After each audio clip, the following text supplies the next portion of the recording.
Hi welcome to అర్నాస్ big kitchen.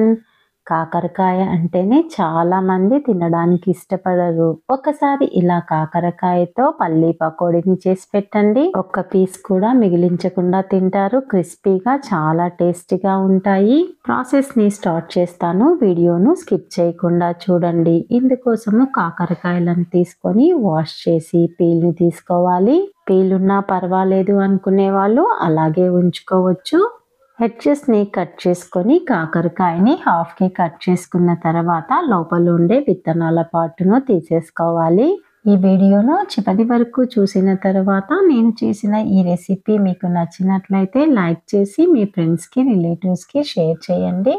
విత్తనాల పార్ట్ను తీసేసిన తర్వాత ఆనియన్స్ ని ఏ సైజులో కట్ చేసుకుంటామో అదే సైజులో పొడవుగా సన్నని పీసెస్ గా కట్ చేసుకోవాలి.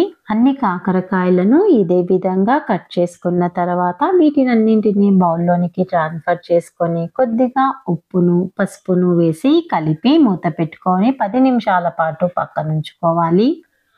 టైం లేదు అనుకునే వాళ్ళు వెంటనే కూడా చేసుకోవచ్చు. ఎన్ని కాకరకాయ ముక్కలైతే తీసుకున్నామో అంతకు కొంచెం ఎక్కువగా ఉల్లిపాయ ముక్కల్ని పొడుగా కట్ చేసుకొని తీసుకోవాలి. ఉల్లిపాయ ముక్కల్ని ఒక బౌల్లోనికి వేసుకున్న తర్వాత కొద్దిగా ఉప్పును పసుపును వేసి బాగా ప్రెషర్ ఇస్తూ కలుపుకోవాలి. ఇలా కలుపుకోవటం వల్ల ఆనియన్లో ఉండే వాటర్ మొత్తము బయటికి వస్తుంది. ఇలా కలిపి పక్కనుంచుకోవాలి. 10 నిమిషాల పాటు ఉప్పు పసుపు వేసి నానబెట్టుకున్న కాకరకాయల్ని 1 నిమిషం పాటు కలుపుకున్న తర్వాత ఎక్స్ట్రా వాటర్ నంతటిని పిండేసుకోవాలి. తర్వాత వీటిని ఆనియన్ ముక్కల్లోకి వేసుకోవాలి. మిగిలిన కాకరకాయ ముక్కల్ని కూడా ఇదే విధంగా పిండి ఆనియన్స్ లోనికి వేసుకోవాలి. ఇందులోనికి 1 కప్పు శనగపిండిని 1/2 కప్పు బియ్యం పిండిని యాడ్ చేసుకోవాలి. 1 స్పూన్ వామును చేతిలో వేసుకొని క్రష్ చేసి వేసుకోవాలి. కొద్దిగా కరివేపాకును 1/2 కప్పు పల్లీలను వేసుకోవాలి. ఇవి పచ్చివే వేయించినవి కావు. పల్లీల ప్లేస్లో జీడిపప్పును కూడా వేసుకోవచ్చు. రెడ్ చిల్లీ పౌడర్ని యాడ్ చేసుకోవాలి. మీరు తినే కారాన్ని బట్టి వేసుకోండి.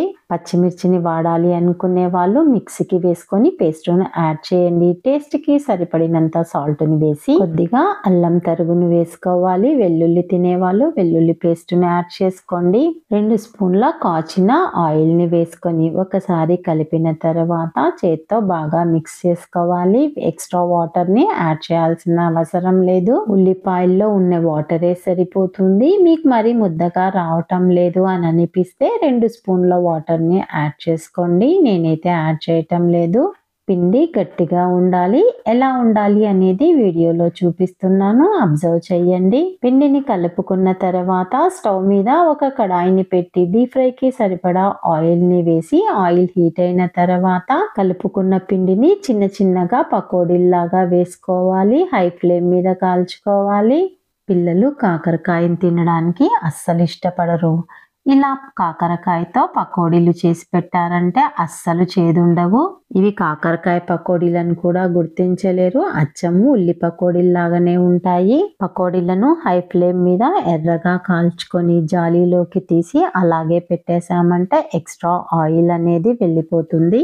లేదా పేపర్ నాప్కిన్ ఉన్న ప్లేట్లోకైనా తీసుకోండి. ఇదే విధంగా మిగిలిన పిండిని కూడా పకోడీలాగా వేసుకొని కాల్చుకొని తీసుకోవాలి. పచ్చిమిర్చికి మధ్యలో ఘాటు పెట్టి ఇదే ఆయిల్లో వేయించుకొని పకోడీలకు కాంబినేషన్గా తినండి, చాలా బాగుంటుంది. అంతే అండి, ఎంతో క్రిస్పీగా టేస్టీగా ఉండే కాకరకాయ పకోడీ అయితే రెడీ అయిపోయింది. మరి మీరు కూడా ట్రై చేయాలనుకుంటున్నారా? ఇంకెందుకు ఆలస్యము, ఒకసారి వీడియోను చూసి మీరు కూడా ట్రై చేయండి. ఎలా వచ్చిందో నాకు కామెంట్ చేయండి. పకోడీలు ఎంత క్రిస్పీగా వచ్చాయో కూడా చూపిస్తాను. వీడియోను అబ్జర్వ్ చేయండి. ఇలా చేసుకొని 1 వీక్ వరకు స్టోర్ చేసుకోవచ్చు. ఇంతవరకు నా ఛానల్ని సబ్స్క్రైబ్ చేసుకొని వాళ్ళు, ఫస్ట్ టైం నా ఛానల్ని విజిట్ చేసిన వాళ్ళు సబ్స్క్రైబ్ చేసుకొని బెల్ సింబల్ని నొక్కి యాక్టివేట్ చేయండి. ఫర్దర్గా నేను ఏ వీడియో పోస్ట్ చేసినా మీకు నోటిఫికేషన్ వస్తుంది. ప్రతి వీడియోను మిస్ కాకుండా మీరు ఎంజాయ్ చేయగలుగుతారు. Thank you for watching.